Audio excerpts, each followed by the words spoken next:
بسم الله. السلام عليكم ورحمة الله وبركاته. طلابي الأعزاء، درسنا اليوم درس من دروس قواعد اللغة للمكون العربي الصف العاشر بعنوان أسماء الأفعال. طبعا يوجد في اللغة العربية أفعال من حيث الزمن، الفعل الماضي والفعل المضارع وفعل الأمر. طبعا لهذه الأفعال أيضا أسماء في اللغة العربية. هذه الأسماء كلمات تدل على معنى الفعل، تؤدي معنى الفعل، يعني تؤدي معنى فعل الأمر أو معنى فعل الماضي أو معنى فعل المضارع.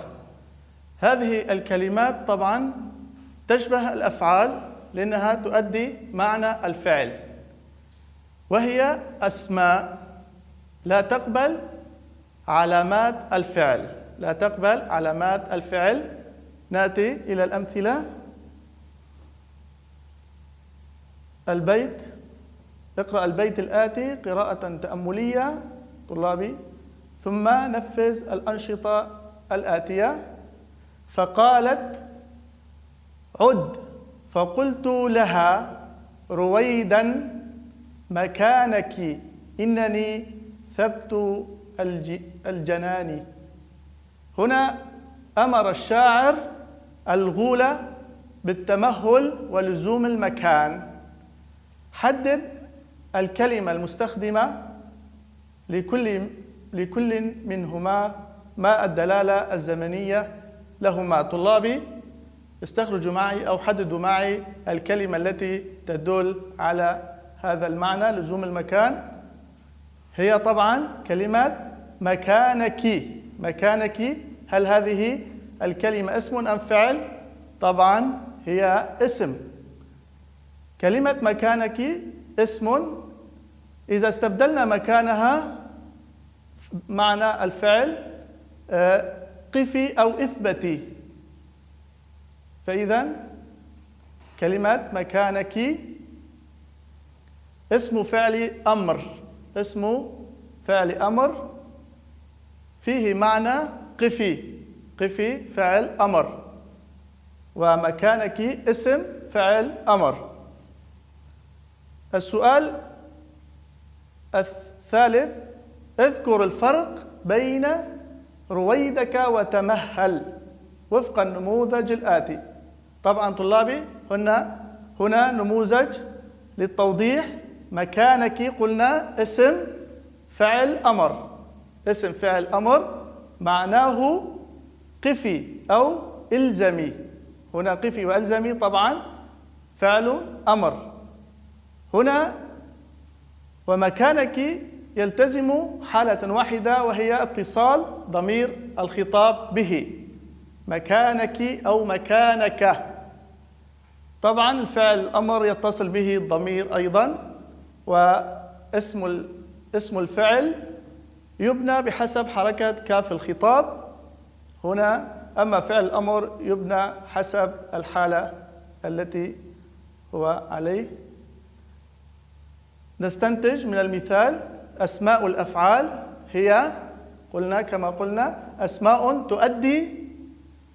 تؤدي عمل الفعل من حيث المعنى، من حيث المعنى. يعني إذا قلنا مكانك معنى هذه الكلمة قفي أو اثبتي، معناها اثبتي أو الزمي. ننتقل إلى الفقرة ب. ميز اسم الفعل من غيره في كل كلمتين متماثلتين مما يأتي.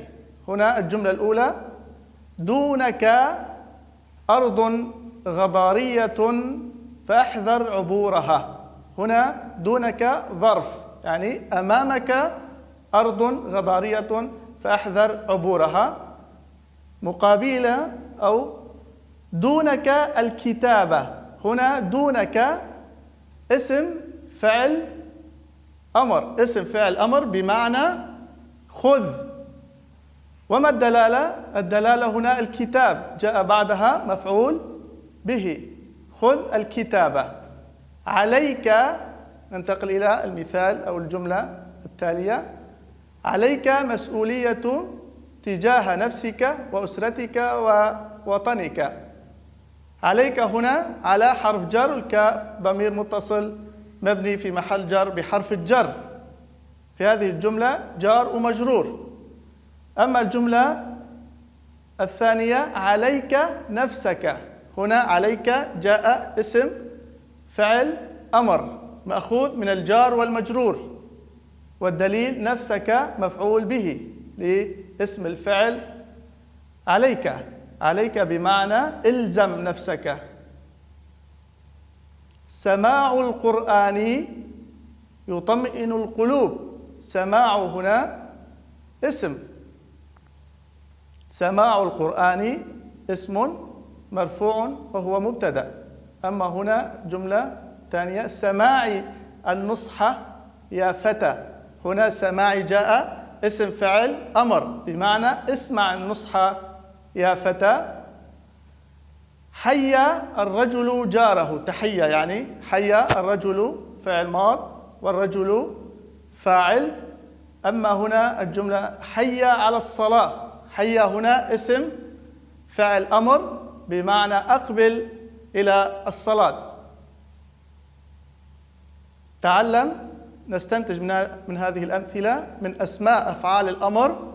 قلنا رويدك أو رويدا، مكانك، دونك، عليك، حي، سماعي، صهن، وهلم، هيا، إيهن. طبعا قلنا رويدك بمعنى تمهل، مكانك بمعنى قف أو إلزم، دونك خذ، عليك إلزم، حي أقبل، وسماعي اسمع، صهن بمعنى اسكت، هلم بمعنى تعالى أو أقبل أيضا، وهيا أسرع، وإيهن زد، إيه زد يعني.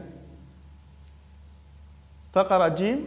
اقرأ الجمل الآتية قراءة تأملية طلابي، ثم استبدل بالكلمات المشار إليها بخط أفعالا تؤدي معناها مجددا أو محددا زمانها. شتان ما بين الثريا والثرى، هنا سنستبدل بكلمة شتان وهي اسم بأفعال. شتان يعني افترق ما بين الثريا والثرى، هنا شتان اسم فعل ماضي بمعنى افترق. جملة اللي بعدها هيهات أن يعود اليوم الذي مضى. هيهات هنا أيضا اسم إذا استبدلنا مكانها بفعل بعد، إذن هيهات اسم فعل ماض، اسمه فعل ماض بمعنى بعد أن يعود اليوم الذي مضى. الجملة سرعان ما يمضي نهار الشتاء. سرعان اسم إذا استبدلنا مكانها فعل. سرعان أسرع ما يمضي نهار الشتاء، إذن سرعان من أسماء الأفعال الماضية. نستنتج من هذه الأمثلة ثلاث. تعلم من أسماء الأفعال الماضية شتان قلنا بمعنى افترق، هيهات بمعنى بعد، وسرعان بمعنى أسرع. ننتقل إلى فقرة دال. اختر ما بين القوسين المعنى المناسب لاسم الفعل. المعنى المناسب لاسم الفعل، هنا لدينا أسماء أفعال ونختار لهم المعنى المناسب. آهن ما أقصى الغربة، هنا بمعنى أتوجع. الجملة إذن معنى آهن اسم الفعل آهن، أتوجع هو اسم فعل مضارع. الجملة الثانية أف طال انتظاري الحافلة. هنا المعنى الذي يؤديه أف أو اسم الفعل أتضجر، فعل أتضجر هو فعل مضارع، إذن أف اسم فعل مضارع. تعلم نستنتج من الأمثلة من أسماء الأفعال المضارعة آهن بمعنى أتوجع، أف بمعنى أتضجر، وأخ أيضا آخ بمعنى أتوجع. السؤال، لدينا سؤال نحله طلابي بمساعدتكم. صنف أسماء الأفعال الآتية في جدول مماثل للجدول التالي مستعينا بالنموذج. هنا مثال توضيحي: رويدا اسم فعل معناه تمهل، نوعه من حيث الزمن أمر. يعني رويدا اسم فعل أمر بمعنى تمهل. نوعه من حيث الصياغة، هنا نشير أن أسماء الأفعال تصاغ إما من المصدر أو من الظرف أو من الجار والمجرور، أو يأتي سماعيا أو ارتجاليا. سماعيا يعني سمعناه عن العرب. الكلمة الثانية أتوجع، نوعه من حيث الزمن مضارع. يعني اسم فعل مضارع، نوعه من حيث الصياغة مرتجل سماع، يعني سمعناه عن العرب. نختار بعض كلمات، مثلا هيهات اسم فعل أمر معناه بعد، الزمن ماض، وارتجال نوعه من حيث الصياغة ارتجاء أو مرتجل سماعي. نختار أيضا صهن بمعنى معناه اسكت، ونوعه أمر وهو أيضا مرتجل. طلابي، نعود إلى الجدول حتى نشرحه. هنا أعطينا مثال عن كلمة رويدا. كما قلنا تمهل معناه نوعه أمر ومصاغ من المصدر أو عن المصدر، مأخوذ من المصدر. أن كلمة مكانك أيضا مكانك هنا مكانك اسم فعل، اسم الفعل معناه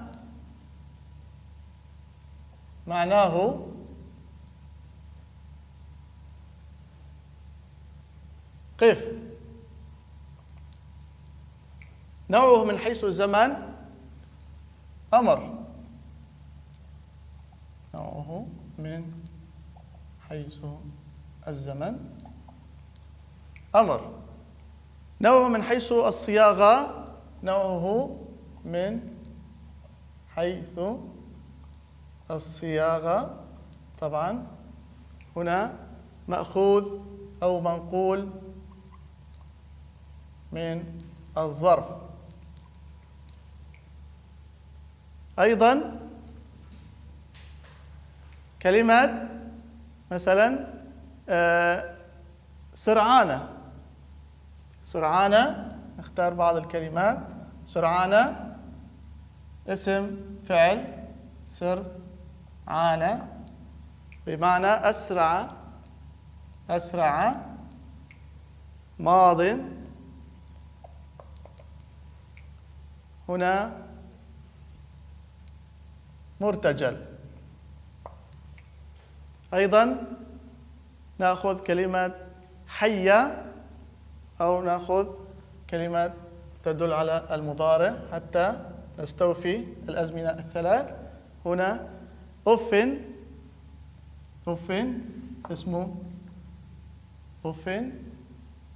اسم فعل أمر بمعنى أتضجر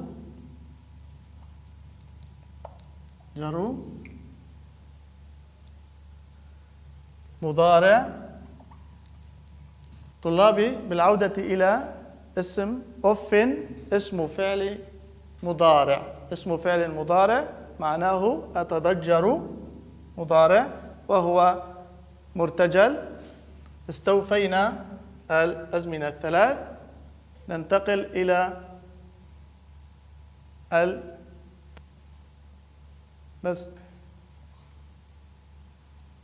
استفد من إجاباتك السابقة وأكمل المخطط الآتي. اسم الفعل معناه يشبه الفعل لأنه يؤدي معنى الفعل، ويشبه الاسم لأنه لا يقبل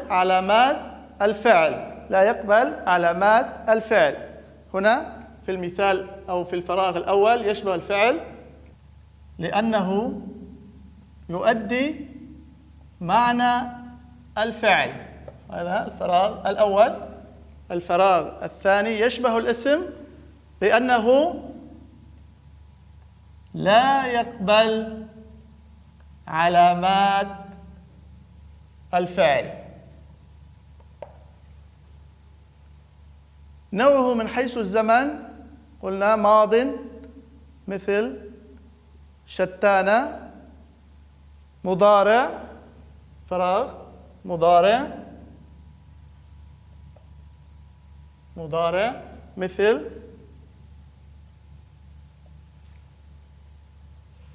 قلنا آخ. وأيضا عندنا أمر مثل صه.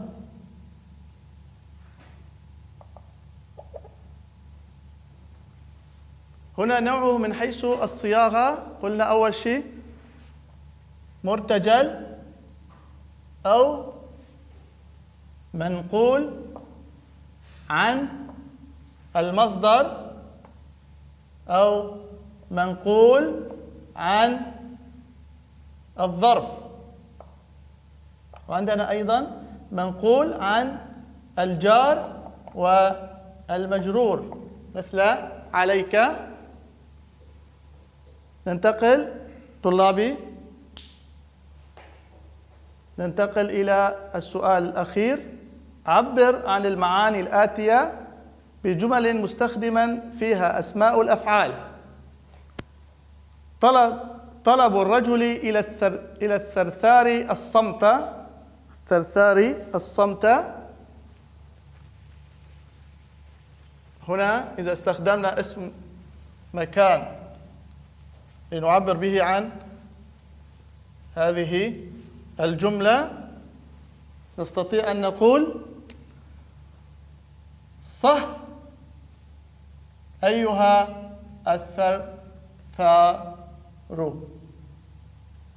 الجملة الفرق كبير بين طالب العلم وطالب المال. هنا نستطيع أن نقول نستخدم اسم الفعل الماضي شتان ما بين طالب العلم وطالب المال. الجملة جيم دعوتك صديقك إلى النزهة. نقول هلم، نستخدم هلم إلى النزهة. أيضا الجملة دال تقديمك قلما إعارة لرفيقك. طلابي إذا استبدلنا تقديمك قلما أو نعطي جملة بمعنى هذه قلنا دونك قلما، دونك القلم، دونك القلم. هنا القلم يعني بمعنى خذ القلم مفعول به، ودونك اسم فاعل أمر. الجملة الأخيرة مدرس يطلب إلى طالب في الصف قراءة الدرس. نستطيع أن نكتب عليك قراءة الدرس. عليك اسم فعل أمر بمعنى إلزم قراءة الدرس. بهذه الجملة طلابي نأتي إلى نهاية الدرس، والسلام عليكم ورحمة الله وبركاته.